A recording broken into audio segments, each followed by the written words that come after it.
All right, I think it's a good time to get started. Once again, if you're just joining us, my name is Kaylee Holtgren. I'm the editor of Chief Marketer, and welcome to the 2022 Pro Awards. All right. So these Pro Awards, as most of you know, honor the best promotional campaigns of the year, this year across 40 categories. I'll be guiding you through the program today. We're so happy that you could join us this afternoon to celebrate these fantastic campaigns, specializing in brand awareness, influencer marketing, product launches, loyalty programs, virtual events, and so much more.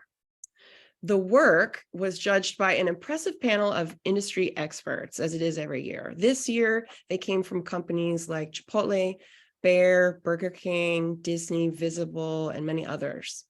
In addition to the category winners, we'll be honoring the Platinum Pro, which is the one promotional campaign that stood out to the judges above all the rest.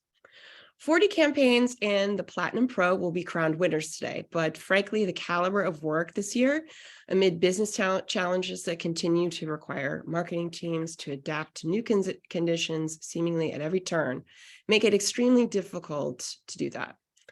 So make no mistake, every single finalist has already earned a spot in the winner's circle. So before we kick off the winners program, we have a very special panel for you featuring two of our esteemed 2022 Pro Awards judges. We have Visible CMO Cheryl Gresham and Disney Parks Experiences and Products, Angela Bergen-Logan.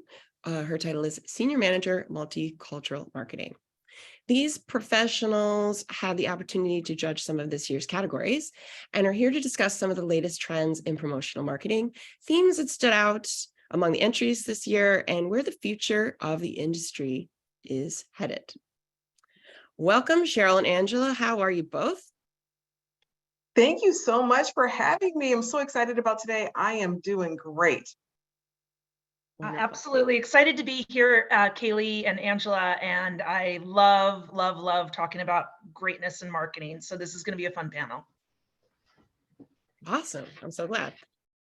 We really appreciate you taking the time to judge our campaigns. It really helps to figure out what the best ones are. We really appreciate your expertise. So the first question I have for you two is a broad one. Let's talk about some of the most exciting trends in promotional marketing today and why you think they're exciting. So let's have Cheryl start with that one. I think, well, first of all, one of the things I love about marketing is just being what I call a constant student of marketing. And what I mean by that is, getting in and living it, trying out new platforms, new technology. I think we have to live it and, consume it ourselves and be a part of it to really stay sharp and forward. And so with that, things that I'm seeing that are really standing out to me, as we move from this COVID to post-COVID time period, is there's something about, I've been saying to my own team, what's old is new again. And I'm seeing a lot of marketers start trying out channels and approaches that might be deemed old school. Whether that's, performance marketing is so important today, right? With so many businesses and getting, direct to consumer business, and things like the use of direct mail or experiences, now that we're post-COVID, different ways to interact with consumers one-to-one, I think, are what I'm seeing is really sort of breaking through. And, as I mentioned, direct mail, it's not sexy necessarily, people have a lot of perceptions about it. But, I kind of call it like be someone's pen pal and treat it in a way, where you're elevating the communications to that pen pal. For those of you who might have had pen pals many years ago. But there's really creative ways, I think, that we can reinvent, what's old and making it new and having an impact. So brands that are taking risks, that are trying different channels, different tactics, to stand out, with consumers, or what I'm most interested in and curious about. Mhm.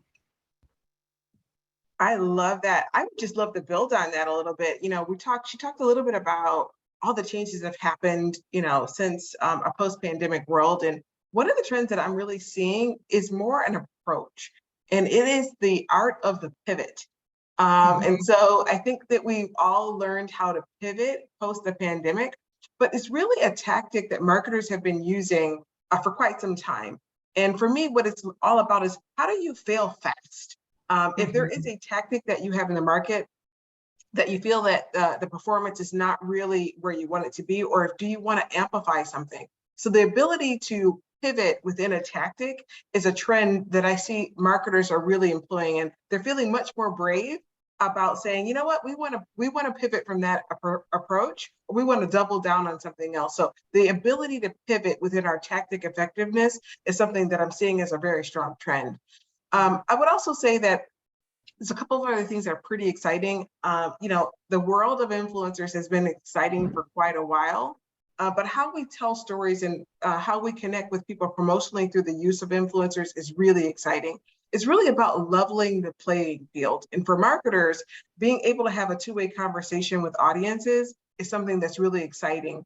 And not only do we have that opportunity through our own channels, but working through influencers gives us that opportunity to kind of connect and share stories in ways that are really quite exciting. And so everything from using macro influencers, those people who have hundreds of thousands, if not millions of followers, to those micro influencers. Those are those people who have those small niche audiences, but they can tell your promotional story in ways that are very relevant. And so for me, those are some exciting trends that I see. So listen, we're learning how to pivot. We're going to fail fast, and we're going to double down on what's working. And we're certainly going to use different forms and channels, including people, to tell promotional stories. Mhm, mhm. So you both were judges for the Pro Awards, and you have the opportunity to look at some of the categories of entries in depth. What themes stood out from the campaigns that you judged this year? Was there anything that made a positive impression on you? A place where campaigns tended to be strong, or where there could be room for improvement? Cheryl, do you have thoughts on that? Yeah, and I think I will say that it's probably because of the brand that I lead, Visible, within Verizon, and the category that I'm in, being such a huge category of spending and marketing. But what I always love about these awards and these submissions are seeing ways, that brands and marketers tried to make impact with less resources. I think sometimes when we have less resources, creativity can really blossom. And so I think, there were a lot of, clever ideas in the mix, whether it was experiential, and I'll talk about the Visible Bowl writing section that we posted right outside of Austin city limits, that T-Mobile, is a sponsor of. But we had this whole idea of, there's no bowl with Visible, obviously ties into the thematic of Austin and Texas. And we looked to intercept, a lot of the folks that were going to ACL in the target consumer group, and, getting connected with them, talking to them a bit about the brand, letting them have a fun experience and memory, and then, finding opportunities to connect post that event with them through CRM or other channels. Sometimes, you don't need the $50 million plus campaign to have an impact on people. And I think that the marketers that sometimes almost start from the ground up of like, gosh, whether you have the money or not, what would we do if we only had, $1 million or less, for example, for something, and start thinking that way, because I think it forces you to be a little bit scrappier and a little bit, just a little bit scrappier, more creative, and really focused on the fundamentals of what's going to drive the most impact. And then you can build and scale from there. So I think that that's something that stood out to me, were the brands and companies that submitted that were working, they were trying to be ballers on a budget. And right, and that creativity really comes through, I think, well, when you're, sometimes forced into that role. I love it. One of the things I found was a really fun, I wouldn't say trend, but something that emerged in a lot of the entries that I saw was really the use of passion points. And so I saw quite a few brands really pulling down promotional tactics that leverage music, that leverage sports. And these were ways that they could create an emotional connection to audiences around their brand. And so I think those were some of the things that really stood out to me, because it was finding that common ground to have a really big conversation with consumers. And so those were some of the things that I found were really exciting. And, listen, things like sports, things like music, fashion, lifestyle, these are not necessarily new topics, but how do you take a passion point that people are, really comfortable with and like, but how do you create something new and fun? And so those were some of the things that I found that were really great standouts, were some of the brands who were able to take those kinds of passions and really put it on its head and really make people stand up to pay attention. Mhm. So I'd like to hear about where the both of you see the future of promotional marketing heading. Are you have any thoughts on how the industry has evolved, is evolving, and might evolve in the next couple of years? Cheryl? Yeah, absolutely. I'll say, something that's on my mind a lot. So I'll say maybe this is the near term evolution, but with the economy in the state that it is, with consumer mindset in the state that it is, I think, with the exception of a few, no matter where you lie on the household income, spectrum, I think everybody is reevaluating their spending and their purchases and where they're going to commit to and where they might pause and wait a little bit longer. And so again, I think, there's this balance of, for promotional marketing in terms of, consumers are researching more, they're looking for more deals, they're looking for ways to feel confident about how they're spending their money. And so I think that as a result, Angela had mentioned what you talked about with influencers, or again, I mentioned CRM, but I think that I'll say developing that brand relationship with customers is going to continue to be important, because if we all just, I'll call it race to the bottom on discounts and price, that can give you a short-term hit. But as we develop those relationships and showing how we can show value as brands, that's going to stay with consumers, and that's going to be something that I think will build confidence when it is time to commit and spend money. So I would say in terms of trends, I keep going back to this one-to-one relationship idea. And again, it could be influencers, it could be CRM, but just continuing to reinforce and build a relationship with consumers, so that whether, everybody's feeling good and wanting to spend a lot of money, or they're a little more nervous, that they feel confident, they know, they trust the brand, they know the value that the brand provides. And so when they're in that time to finally shop and commit those dollars, they feel good about where they're spending them versus just going to the lowest common denominator. Absolutely. I'll just double down on what Cheryl shared here. I mean, I got to tell you, this is certainly a very conscientious market. We have buyers who are very savvy, who do know how to research, but I think the idea of value is so big. It is no longer just about price. And someone who recently came out of the wireless industry, it's very hard to win those wireless wars when you're just trading over price. And so when you can create value for your consumer, that is where you can win a consumer for life. And so promotional tactics help us to bring out value. And it does at sometimes focus on price, but there are all those other reasons to believe in emotional benefits that a product can offer. And so I think promotional marketing has a very strong future, because it gives us an opportunity to point out value to consumers in a wide variety of ways. Mhm. No, that's a great point. That point about value is a great point, and it's especially important right now, right? As everyone's kind of bracing for economic uncertainty, right? Next question, let's talk a little bit about some brands that both of you feel like are doing promotional marketing programs that stand out in the marketplace. Something other than your own, as great as they are. Cheryl, do you Absolutely. have? Yeah, one of the things I've been really fascinated with that is going to be a little bit, I'll call it opposite of what I've been talking about, is luxury goods and fashion. I think LVMH, Balenciaga, those brands have been doing a really interesting and amazing job at connecting with, a younger audience, obviously, which is going to drive their company's growth in the future, but really just doing really unique things. I loved some of the experiential stuff that LVMH did in New York around, I think they rented out the old Barney's building during Fashion Week and just made it beautiful. They had a robot there that was spelling out the word Louis.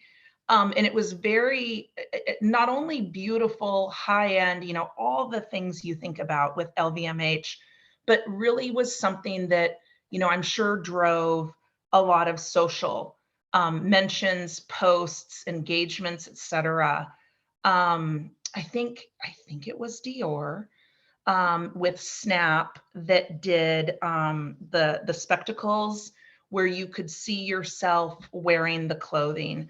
I just think those brands are really extremely creative and using technology, using, I'll call it atypical marketing channels to stand out and connect with the consumers they hope to bring on.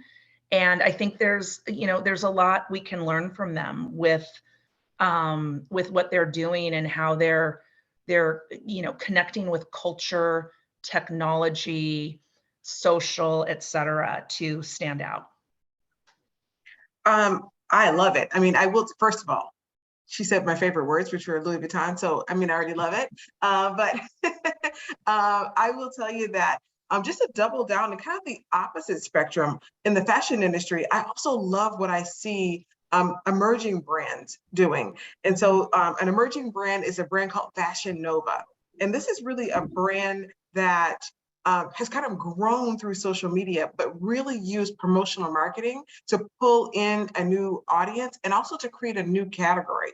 And so they've created this category of fast fashion, where fashion is accessible to everyone regardless of your budget. And so I really, they are edgy in their approach, I will say. But what they have done is they've captivated a new generation and they've made fashion affordable.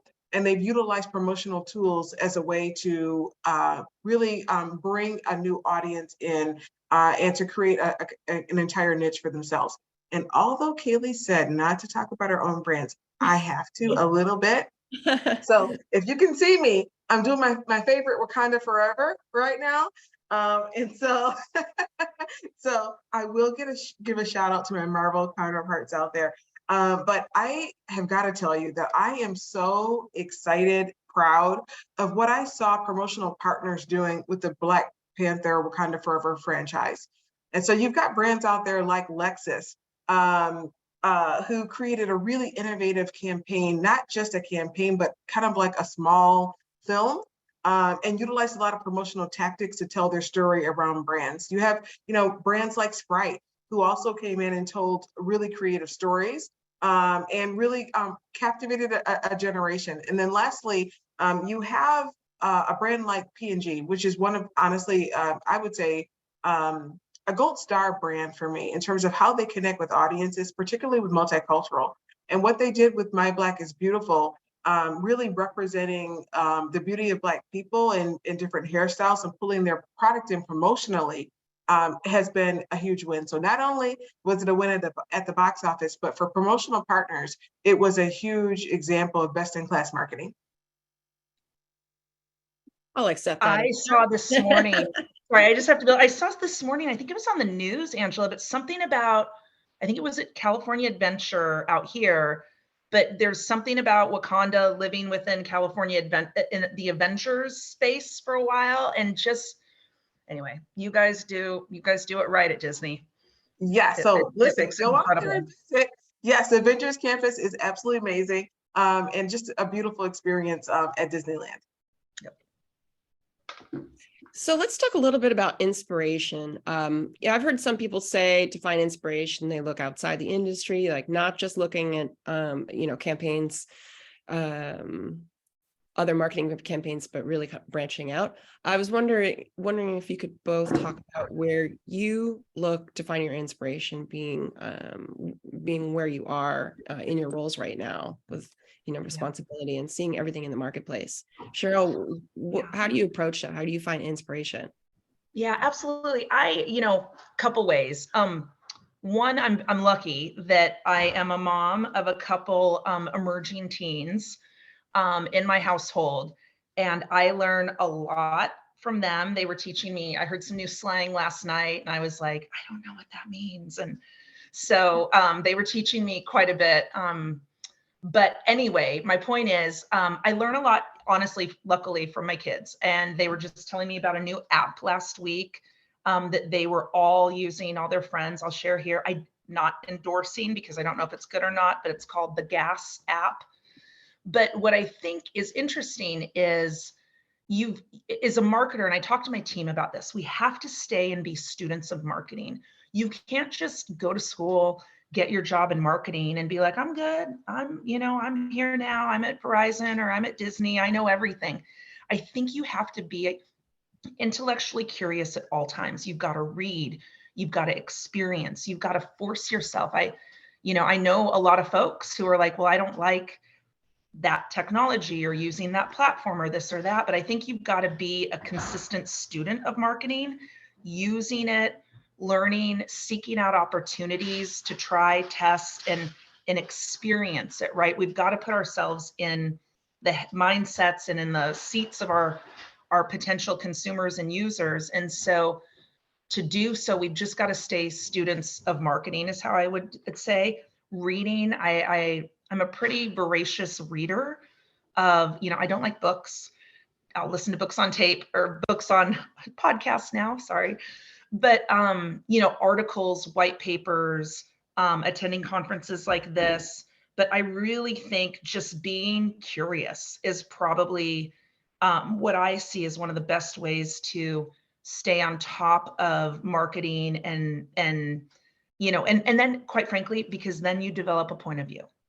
And that's really important, not just being aware, but having a point of view and knowing, to what you said, Angela, earlier about test and fail, like that's okay, because then you have a point of view and and you have experience and you can make decisions. So I get like amped up about this, but we've got to stay students of marketing and we all have to try it and do it and live it, whether you like it or not, so you can understand it and then develop your point of view. Mm-hmm. I love that. I don't apologize for being a marketing geek because I am kind of geeky.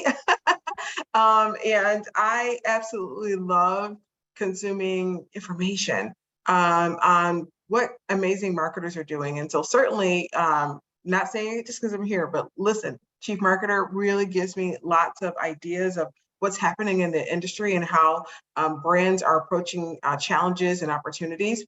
And so that's something I like to do, is certainly consuming, trade journals, amazing platforms such as this. But I got to be honest, I'm a student of the game. And the way that I get inspired is really through social. And so like Cheryl, I don't read a ton of books because what I try to do is every day dedicate myself to reading social. Reading and understanding how consumers are thinking, moving, acting, because they tell you.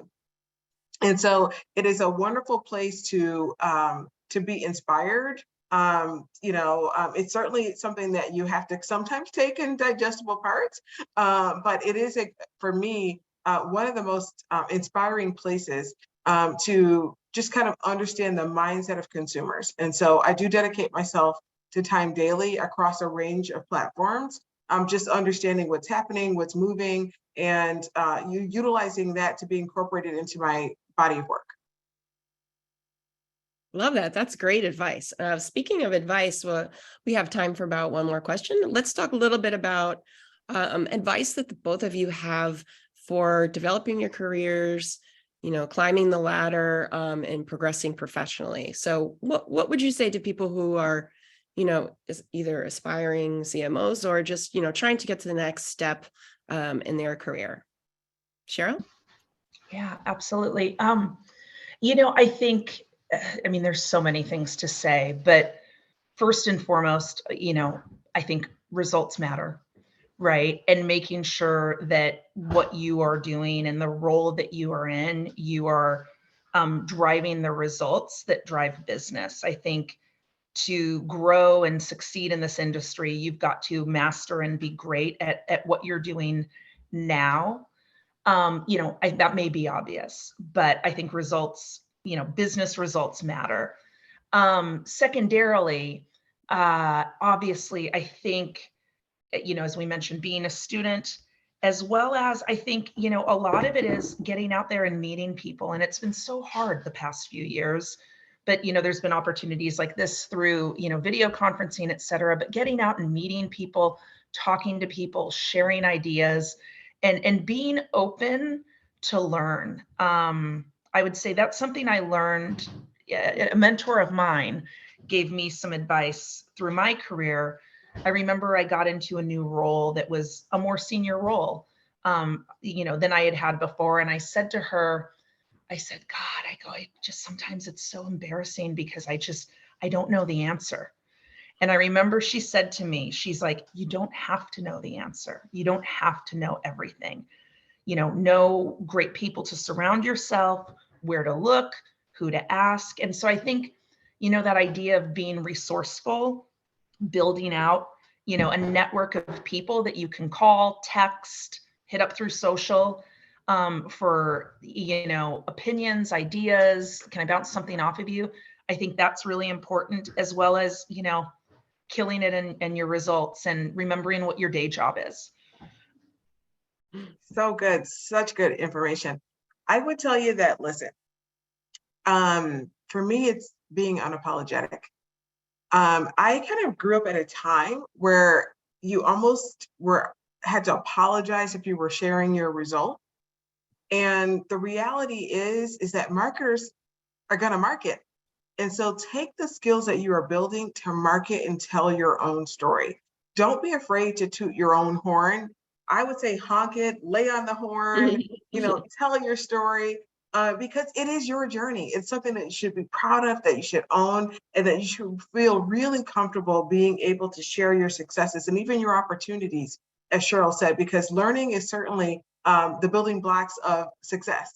And so I would just recommend, in terms of career progression, to not be afraid to share your story. And whether that's through your own channels, LinkedIn, social media, in a conversation with someone else, because in the sharing of your story, you're probably going to learn about the next person's journey as well. And so, again, feel free to be bold, to be unapologetic about sharing your successes and even those opportunities. So marketers, go ahead and market yourself. Excellent advice, right? No apologizing. Love it. Thank you both so much. Really, really appreciate you spending the time to both help us judge these campaigns, but also, spend this time with us today and share your words of wisdom. We really appreciate it. Thank you. Thank you. Thank you, Kaylee. Thanks, Angela. Good to meet you as well. So now it's time to kick off the winner celebration.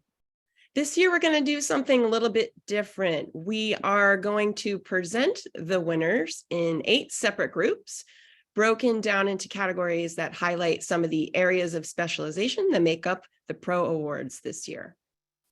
So first up, we have the brand gurus. These are the campaigns that have proven to be experts in all things branding, from breaking through the clutter to appealing to the masses, to building buzz, to ideating new creative collaborations with other brands. So let's take a look at the brand gurus.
Woohoo! Congratulations to our first set, the brand gurus.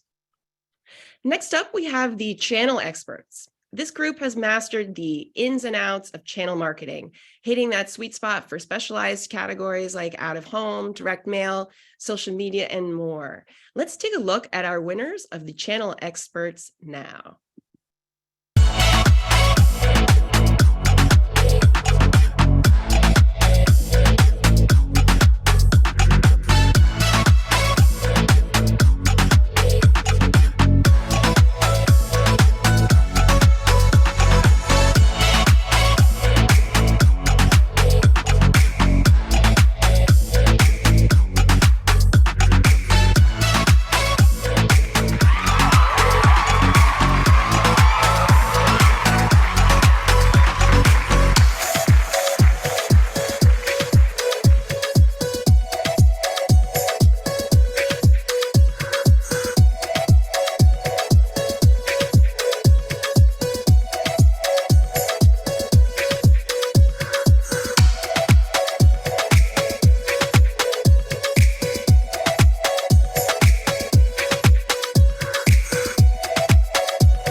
Amazing work from the channel experts group. Congratulations.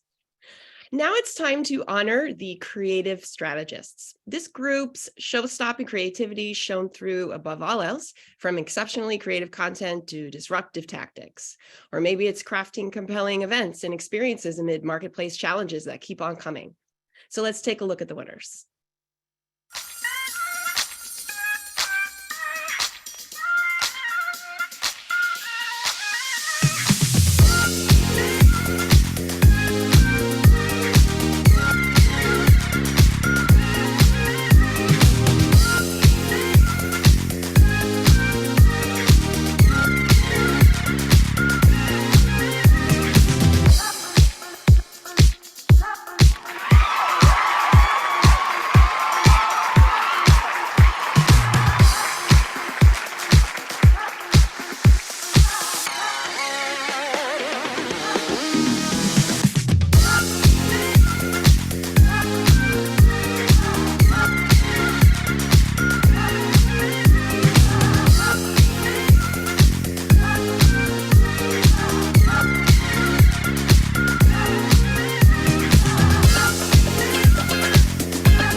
Creative strategists, we salute you. Congratulations to all those winning campaigns.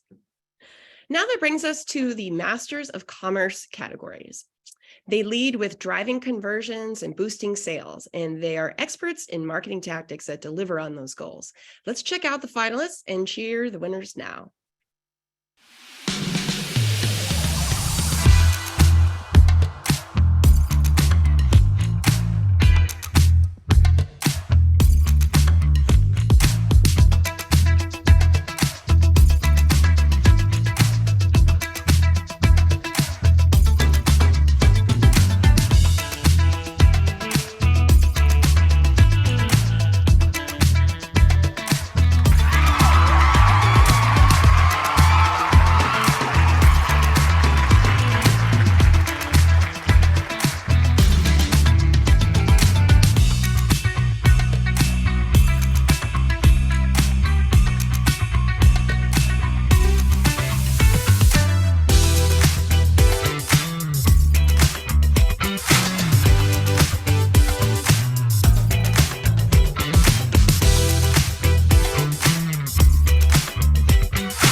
Congratulations. Amazing work, Masters of Commerce. Well done.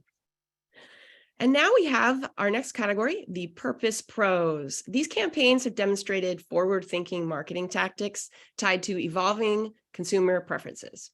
Brands taking a stand are no longer the exception to the rule. They are leading the pack, setting examples for other companies, and gaining popularity with younger generations who now expect this kind of accountability. We present to you the winners.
Congratulations to the Purpose Pros. Now it's time to celebrate the ROI specialists. These folks were charged with meeting very specific campaign objectives to drive business, whether it's generating B2B leads, delivering KPIs and a limited budget, or tailoring tactics to a specific region. Behold the winners.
Well done, ROI specialists. Congratulations. Okay, we're on to the next group, the target technicians. These programs were successful at honing in on a particular target market or theme or passion point, as Angela mentioned, be it culinary, entertainment, or holiday, to name just a few of them. And they've been given the gold for their laser focus on a particular facet of culture, presenting the target technicians.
right, bravo, Target technicians. Okay, folks, now we have our last category before awarding the Platinum Pro. These are the technologists. These campaigns are honored for their ability to wield the latest technologies to meet promotional marketing goals. We're talking augmented reality, gamification, emerging tech, all while ensuring a seamless customer experience through mastering technological complexity. We present to you the technologists.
Fantastic entries. Congratulations to our last category of the technologists. Finally, it's time to celebrate our Platinum Pro winner, the one promotional campaign that stood out above the rest as the most innovative, strategic, creative, results-driven program, and that time and time again was picked by our judges panel as a campaign deserving of accolades. For its first live experiential activation since the pandemic, the brand didn't just go big, it scored a touchdown. We're talking a 4-day hybrid campaign that leveraged gamification, social media, prizing, and captivated hard-to-reach millennial and Gen Z audiences through an augmented reality-based treasure hunt that combined gameplay technology with in-person experiences. The hybrid nature of the campaign really stood out, making it a program truly of the times.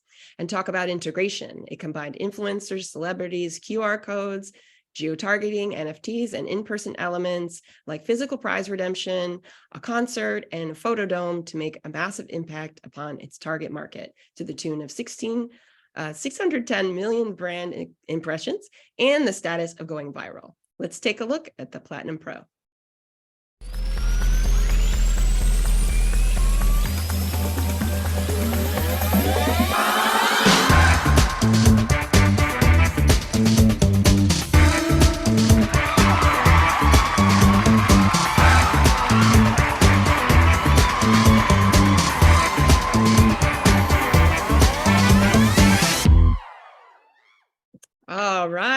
hats off to State Farm and agency partner Infinity Marketing Team for their fantastic work. And on that note, we'd like to congratulate all the pro winners and the finalists who were honored today. It's a privilege to pour over these campaigns every year, and we continue to be wowed by the caliber of work that's submitted. We cannot wait to see what you do next. Be sure to check out our winners site. They'll be live on chiefmarketer.com in just a few minutes. That concludes our 2022 Pro Award celebration. Huge congratulations to all of you who were recognized today, all the winners and all the finalists. And a giant thank you to all the attendees who spent the afternoon with us. Until next time, see ya.